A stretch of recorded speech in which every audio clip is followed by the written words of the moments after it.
자, 지금 문제를 보게 되면 어떻게 나와 있냐면 1차 반응, 그리고 초기 농도가 나와 있고 4시간, 그 다음에 나중 농도가 나와 있습니다. 자, 이것을 이용해서 우리는 K 값을 구해야 되는데, 먼저 1차 반응식은 ln C0분의 CT, 초기 농도분의 나중 농도는 마이너스 K 곱하기 T가 됩니다. 따라서 첫 번째 이 식을 이용해서 K 값을 먼저 찾아내야 됩니다. 따라서 K는 마이너스 T분의 ln 초기 농도분의 나중 농도로 계산할 수 있으며, 그대로 값을 대입하게 되면 마이너스 4hour, 그 다음에 ln 초기 농도는 100이었죠. 그 다음에 나중 농도는 10. 이렇게 해서 계산기에 넣어서 그대로 계산하게 되면 0.5756이 나옵니다. 56hour에 마이너스 1승이 나오게 되죠.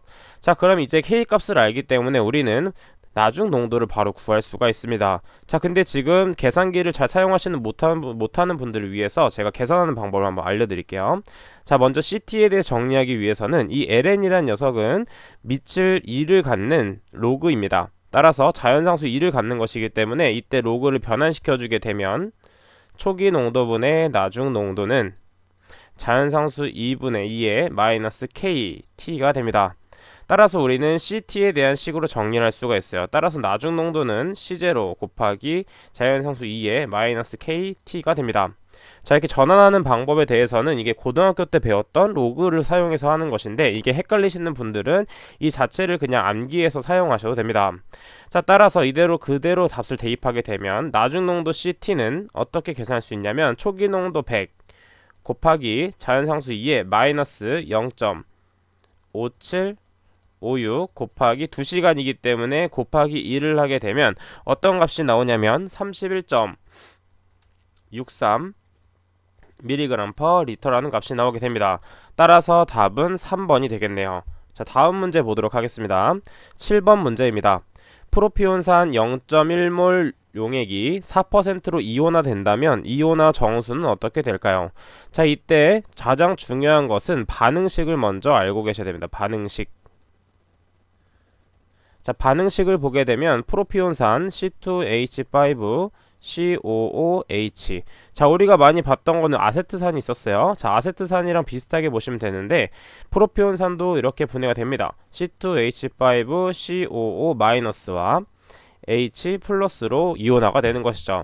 자, 이때 먼저 존재했던 프로피온산은 0.1몰이 존재했습니다. 이때 첫 번째는 반응 전을 먼저 보도록 할게요.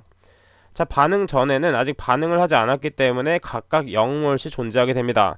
자, 이때 4%가 이온화되기 때문에 4%가 이온으로 바뀐다는 얘기예요. 따라서 이때 수소이온과 프로피온산 이온은 0.1몰에 대해서 0.04만큼씩 발생하는 것입니다. 0.1몰에 0.04. 따라서 0.1몰에 0.04만큼 빠졌기 때문에 자, 전체 프로피온산은 얼만큼 남아있는 것이냐면 0.1몰에서 빠진 만큼 남아있는 것입니다. 따라서 우리는 이온화 정수인 KA를 이용해서 계산할 수 있어요. KA는 무엇이냐 하면 프로피온산 이온의 몰농도 분의 프로피온산 이온의 몰농도 곱하기 수소 이온의 몰농도로 계산할 수 있습니다. 따라서 KA 값에 그대로 값을 대입해주면 됩니다. 따라서 이쪽에는 0.1 마이너스 0.1 곱하기 0.04, 그 다음에 이것은 같은 농도만큼 존재하기 때문에 0.1 곱하기 0.04에 제곱을 해주게 되면 KA 값은 1.67 곱하기 10의 마이너스 4라는 값이 나오게 됩니다. 따라서 답은 1번이 된다는 거. 다음 문제 보도록 할게요. 자, 10번 문제입니다. 물의 물리적 특성을 나타내는 용어의 단위가 잘못된 것은? 자, 우리가 알고 있는 밀도는 그램 퍼 세제곱센치 혹은 그램 퍼 밀리리터로도 표현이 됩니다. 또한 어떤 단위로도 표현할 수 있냐면 물의 밀도는 1g 퍼 밀리리터라고도 표현한다고 할 때, 자, 이때 킬로그램 퍼 미터 세제곱으로 전환했을 때는 10의 세제곱이 된다는 거. 자, 이것은 문제 풀면서 많이 해봤기 때문에 여러분들이 아실 거라 믿고 넘어가도록 하겠습니다. 자, 동점성 계수는 점성 계수를 밀도로 나눈 것인데, 자, 이것은 스톡스 단위라고도 하죠. 자, 스톡스 단위는 CGS 단위로 센치 제곱 퍼 세크를 표현합니다. 따라서 1번도 맞는 보기, 2번도 맞는 보기. 자, 3번의 표면 장력은 다임 퍼 센치입니다. 센치. 자, 센치이기 때문에 제곱이 아닙니다. 따라서 답은 3번이 되고, 자, 점성 계수는 CGS 단위로 나타냈을 때 이 단위를 그람 퍼 센치 곱하기 세크를 CGS로 표현했을 때를 포이즈 단위라고 하죠. 자, 포이즈 단위라도 표현한다 정도도 체크를 해주시면 되겠습니다.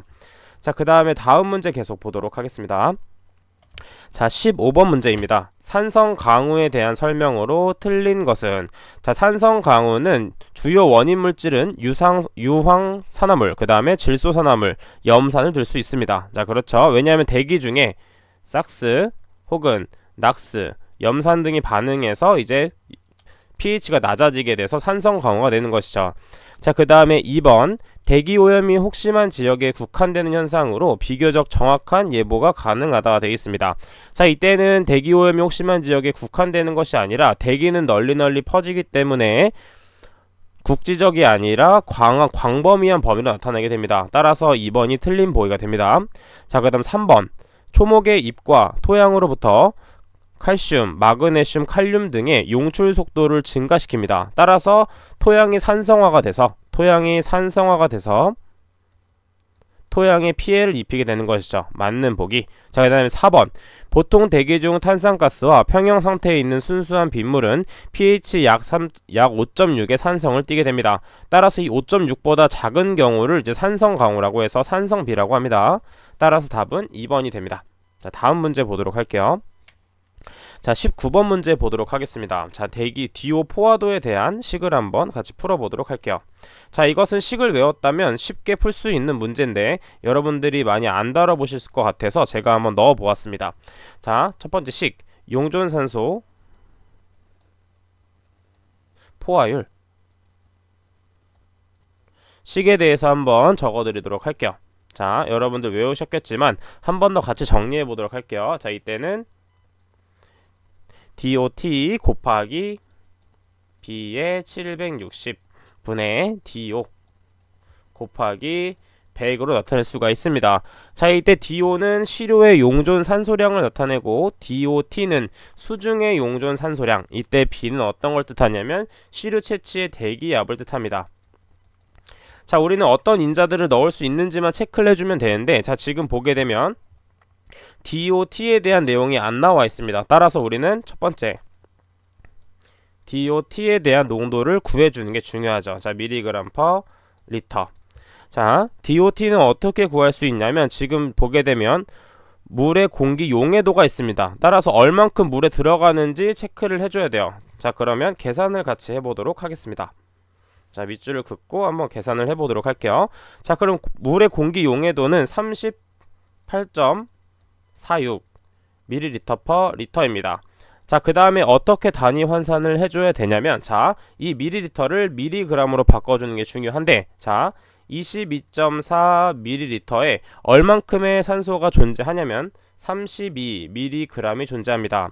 자, 이것은 우리가 많이 보았던 22.4L를 전환하는 단계인데 22.4L는 1몰이라고 볼 수 있고 1몰은 분자량 혹은 원자량의 그람이라고 볼 수 있습니다.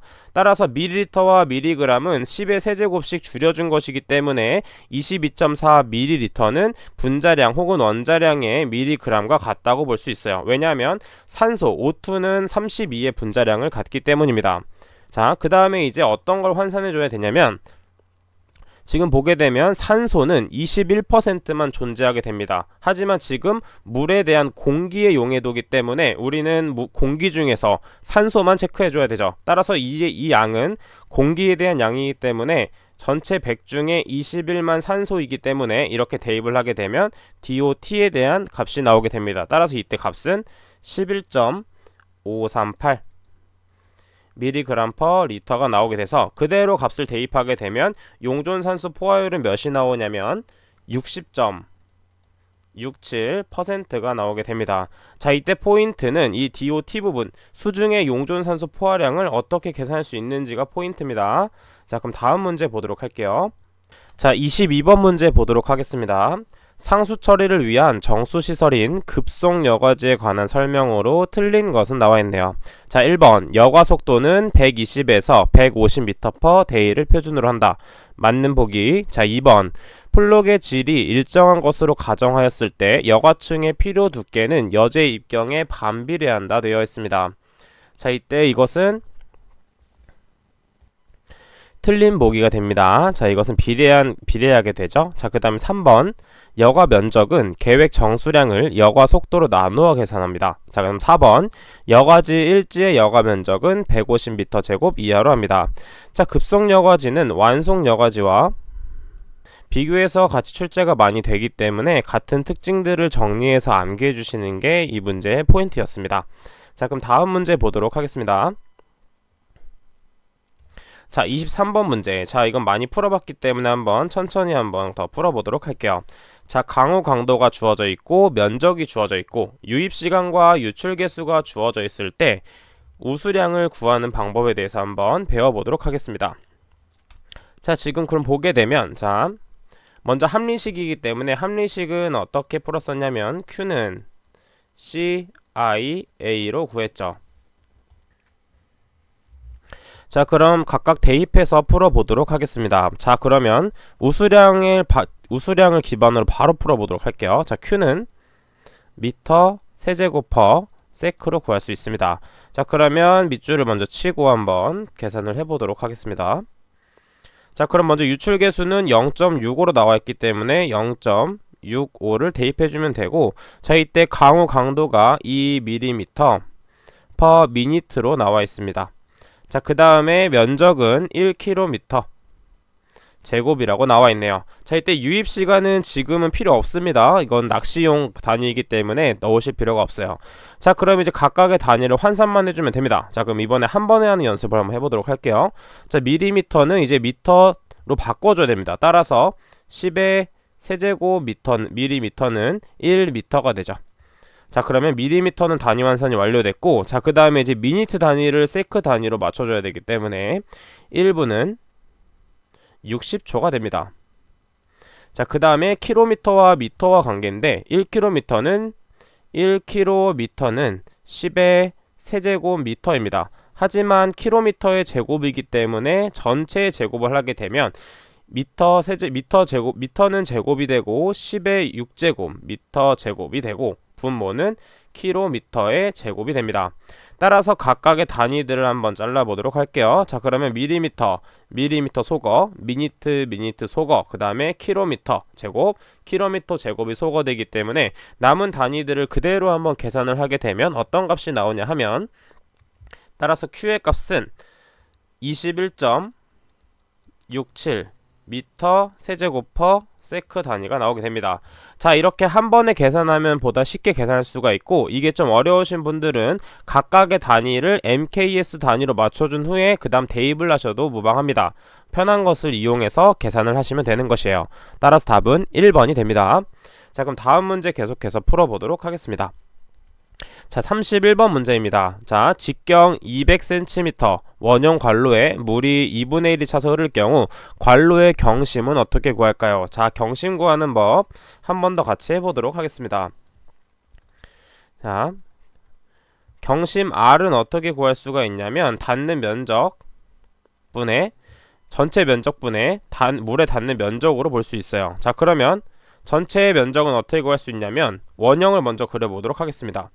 자, 원형관이 있다고 가정을 할게요. 자, 원형관이 있다고 했을 때, 자, 이때 물이 절반이 흐릅니다. 물이 절반이 흐르기 때문에 이것은 전체 원의 넓이에서 절반만 해당되죠. 따라서 원의 넓이는 4분의 파이 d 제곱입니다. 4분의 파이 d 제곱인데, 자, 절반이기 때문에 8분의 파이 d 제곱이 되고, 자, 닿는 부분은 어떻게 되냐면 지름의 절반입니다. 자, 지름은 파이 d죠. 파이 d의 절반이 됩니다. 따라서 이것을 간단하게 하게 되면 약분돼서 어떤 값이 나오냐 하면 4분의 D라는 값이 나오게 됩니다. 자, 이것은 완관도 같은 값이 나오게 돼요. 따라서 원형관이 가득 차거나 2분의 1이 흐를 때 같은 경심을 갖는다 라는 것도 체크를 해주시면 되겠습니다. 따라서 여기 뒤에다가 그냥 가볍게 200cm를 대입하게 되면 경심R은 50cm라는 값이 나오게 되는 것이죠. 따라서 답은 3번이 됩니다. 자, 다음 문제 보도록 하겠습니다. 자, 37번 문제. 취수보의 취수구 표준 유입 속도로 가장 적절한 것. 자, 취수보는 제가 그림을 몇 번 드려드린 적 있죠. 자, 그림이 이렇게 생겨서 여러분들 하천 같은 데서 많이 보셨을 거예요. 자, 여기서 이제 물이 마구 흘러 들어옵니다. 자, 그럼 인위적으로 막혔기 때문에 이 밑에 쪽에 토사물이 마구 형성이 됩니다. 따라서 이때는 0.5에서 1m 위에서 물을 채취해야 되고, 유입 속도는 어느 정도 돼야 되냐면 0.4에서 0.8이 돼야 된다라는 것도 같이 암기를 하라고 제가 말씀을 드린 적이 있습니다. 자, 그럼 다음 문제 계속 보도록 하겠습니다. 자, 40번 문제. 펌프의 수격작용 정말 중요하죠. 자, 같이 한번 풀어보도록 하겠습니다. 펌프의 수격작용에 관한 설명으로 가장 거리가 먼 것은 한번 보도록 할게요. 자, 관 내 물의 속도가 급격히 변하여 수압에 심한 변화를 야기하는 현상입니다. 자, 그 다음에 2번. 정전 등의 사고에 의해서 운정 중인 펌프가 갑자기 구동력을 소실할 경우 발생할 수 있죠. 자, 세 번째. 펌프계에서의 수격 현상은 역회전류, 정회전 역류, 정회전 정류의 단계로 진행된다고 했는데, 첫 번째가 정회전 정류입니다. 이게 첫 번째. 그 다음에 정회전 역류가 두 번째, 역회전 역류가 세 번째입니다. 따라서 답은 3번이 됩니다. 자, 수격작용에 대한 내용은 제가 앞에서도 한번 설명드렸기 때문에 개념 부분을 한번 듣고 오셔도 좋을 것 같습니다. 자, 다음 문제 계속 보도록 할게요. 자, 43번 문제. SBR 공법의 일반적인 운전 단계 순서는, 자, SBR 공법은 어떤 것이냐면 하나의 공정을 이용해서, 한 개의 공정을 이용해서 계산을 하는, 공정을 돌리는 공법입니다. 따라서 한 개에서 처리를 하기 때문에 소규모 처리에 적합하죠. 이것은 소규모 처리에 매우 적합합니다. 자, 그러면 이때 운전 단계의 순서는 무엇이냐면 먼저 물질을 주입해서 반응을 합니다. 따라서 그래서 1번은 아니고, 주입한 다음 반응을 한 다음에 침전을 시켜야 돼요. 그래서 2번도 아니고, 그 다음에 제거를 한 후에 휴지를 다 걷게 됩니다. 따라서 4번이 되겠네요. 자, 이 운전 단계 순서도 중요하기 때문에 반드시 암기를 해주시면 되겠습니다. 그리고 플러스 제가 저번에 정리해드렸던 특성들도 같이 암기를 해주시면 되겠어요. 자, 그럼 다음 문제 보도록 하겠습니다. 자, 46번 문제. 암모니아를 제거하기 위한 방법으로 적당하지 못한 것은, 자, 1번 에어스트리핑을 실시한다. 자, 에어스트리핑은 하게 되면 공기를 주입해서 탈기시키는 방법입니다. 자, 공기를 주입해서 탈기시키는 거기 때문에 이때는 악취가 발생할 수 있고, 그리고 이때는 동력 소모가 심하게 되는 단점이 있었죠. 그래서 1번은 맞는 보기. 자, 2번 파과점 염소 처리를 한다. 자, 파과점 염소 처리도 제가 한번 설명을 드렸었죠.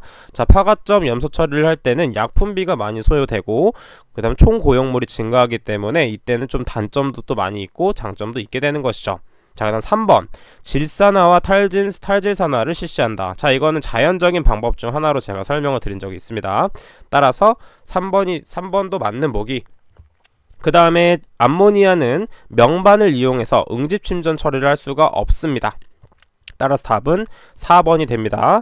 그리고 이때는 에어스트리핑이랑 파과점 염소 처리, 그리고 질산화 탈진화에 대한 각각의 특성들과 공정의 처리 과정 등도 중요하기 때문에 같이 묶어서 암기를 해주시는 게 중요합니다.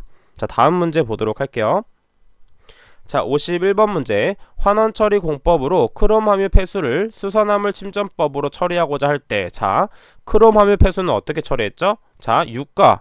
대부분의 크롬은 자연의 유가로 존재하기 때문에 이거를 어떻게 처리했냐면 환원 처리를 한 후에 CR3 플러스 삼각크롬으로 전환 후에 수선화물로 침전을 하였습니다. 따라서 이때 적정한 pH 범위는 어느 정도가 되냐면, pH가 2에서 3으로 환원시킨 다음에 pH를 7.5에서 8.5 정도로 조정시킨 다음에 처리를 해야 됩니다. 따라서 답은 3번이 되겠네요. 자, 이 크롬 처리에 대한 것은 문제가 자주 나오기 때문에 원래 존재했던 물질이 어떻게 변하고 그 다음에 어떤 물질로 처리하는지 정도도 같이 체크를 해주시면 되겠습니다. 자, 다음 문제 보도록 하겠습니다. 55번 문제입니다. 자, 이것은 우리가 계산 문제 어떻게 했냐면 단위 환산으로 충분히 풀어낼 수가 있었습니다. 자, 어떤 식으로 했는지 한번 같이 풀어보면서 떠올려 보도록 할게요. 자, 우리가 구하고 싶은 것은 막의 면적입니다. 막의 면적 A의 미터 제곱을 구하고 싶은 것이에요. 자, 그러면 좀 복잡하게 생긴 것에서 뽑아내는 게 중요합니다. 자, 그러면 25도씨에서 물질 전달 계수가 주어져 있는데, 자, 이때 리터, 데이, 미터 제곱, 킬로파스칼이 존재합니다. 자, 이때의 미터 제곱이 막 면적이라고 생각을 해주시면 돼요. 자, 그렇기 때문에 우리는 단위 환산으로 한번 풀어보도록 하겠습니다. 자, 이렇게 복잡한 것들은 단위 환산으로 충분히 풀어낼 수 있기 때문에 어렵게 생각하실 필요가 없어요. 자, 이때 미터 제곱은 분자로 올라가야 되기 때문에 이 물질 전달 계수는 나눠줘야 됩니다. 0.2068 리터. 그 다음에 데이는 분자로 올라가고, 그 다음에 미터 제곱, 그 다음에 킬로파스칼이 올라가게 되죠. 자, 그럼 각각의 단위들을 소거해 보도록 하겠습니다. 자, 그럼 먼저 하루에 500m 세제곱이 들어옵니다. 자, 미터 세제곱은 리터와 같은 부피 단위이기 때문에 같이 소거를 시킬 수가 있죠. 대신에 단위 환산을 해줘야 되기 때문에 10의 세제곱 리터는 미터 세제곱이 됩니다. 자, 그 다음에 킬로파스칼 단위를 제거하기 위해서는 지금 삼투합차가 나와 있네요. 자, 삼투합차. 그리고 하루에 500m 세제곱이기 때문에 여기에 데이가 붙는다는 것도 알고 계시면 됩니다. 자, 그 다음에 이때 파스칼은 어떻게 구했냐면 유입수와 유출수 사이의 압력차 빼기 삼투합차를 이용해서 계산을 했어요. 따라서 2400 마이너스 310 킬로파스칼을 나눠주면 됩니다. 자, 그럼 이때 나오는 값은 어떤 값이 나오냐 하면 1156.8397 미터 제곱이 나옵니다. 자, 이때 구한 것은 25도씨에 해당하는, 자, 25도씨에 해당하는 막 면적인데 우리가 구하고 싶은 것은 10도씨의 막 면적입니다. 왜냐하면 최저 운전 온도가 10도씨이기 때문이에요. 10도씨보다 높게 되면 막이 손실될 수 있기 때문에 우리는 10도씨로 운전을 하고 싶은 것입니다. 따라서 우리는 A의 10도씨를 구하고 싶은 것이기 때문에 25도씨에 대한 것에 1.28을 곱해주면 되는 것이에요. 곱하기 A 25도씨. 그럼 하게 되면 이때 값은 1480.75 미터 제곱이 나오게 됩니다. 따라서 답은 4번이 되겠네요. 자, 다음 문제 계속해서 풀어보도록 하겠습니다. 자, 57번 문제 슬러지의 양을 구하는 문제네요. 자, 이것도 같이 한번 풀어보도록 하겠습니다. 자, 27번 문제.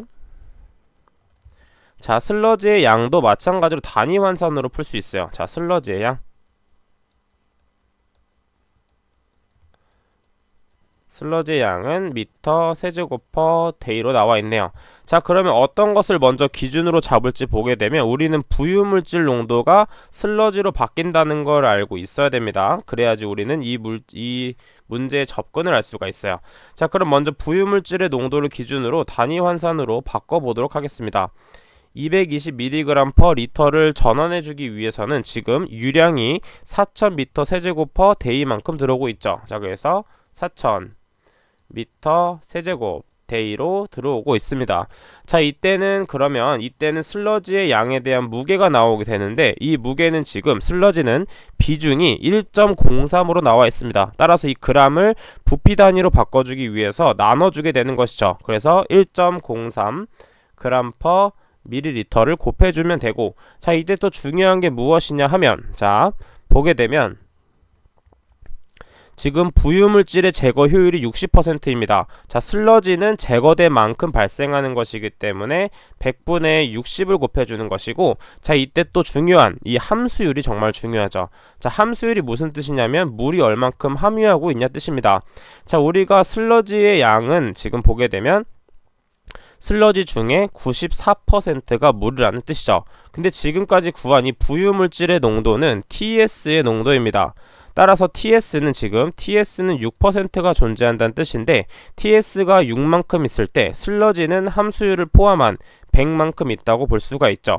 따라서 우리가 구한 것은 TS의 양이기 때문에 TS가 6개 있을 때 슬러지가 100개 있구나 라고 보시면 되고, 나머지는 단위 환산을 해주시면 됩니다. 자, 미리그램은 그램으로 바꿔주시면 되고, 자, 그 다음에 리터는 미터 세제곱으로 바꿔주면 됩니다. 따라서 10의 세제곱 리터, 미터 세제곱. 자, 이렇게 해서 단위 환산을 거치게 되면 답은 8.54 미터 세제곱이 나오게 됩니다. 자, 이 슬러지의 양은 처음에 어려워하시는 분들이 많기 때문에 천천히 어떤 물질이 되어서 이 물질이 어떻게 변하는지도 반드시 체크를 해주시면 되겠습니다. 따라서 답은 2번이 되겠습니다. 자, 다음 문제 보도록 할게요. 자, 61번 문제. 자, 여기서부터는 천천히 한번 풀어보도록 하겠습니다. 자, 61번. 기체 크로마토그래피법으로 유기인 시험을 할 때 사용되는 검출기로 가장 일반적인 것은 어느 것인가?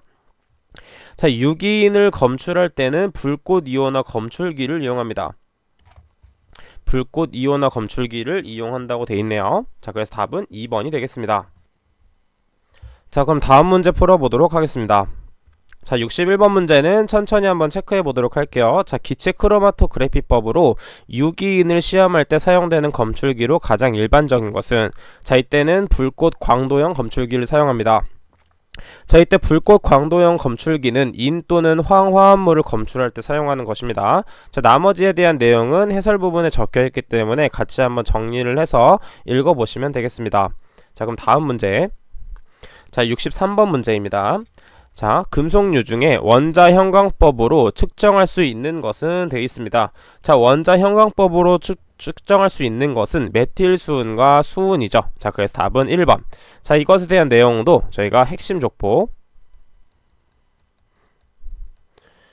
족보에 물질별로 정리를 해드렸기 때문에 그것은 반드시 암기를 하셔야 된다고 제가 말씀을 드린 적이 있죠. 자, 그 다음에 다음 문제 계속 풀어보도록 하겠습니다. 자, 66번. 예상 BOD치에 대한 사전 경험이 없는 경우 오염된 하천수의 희석 검액 조제 방법은 어떻게 되나요? 자, 보게 되어 있습니다. 자, 먼저 정리를 해드리면 오염이 심한 정도, 오염이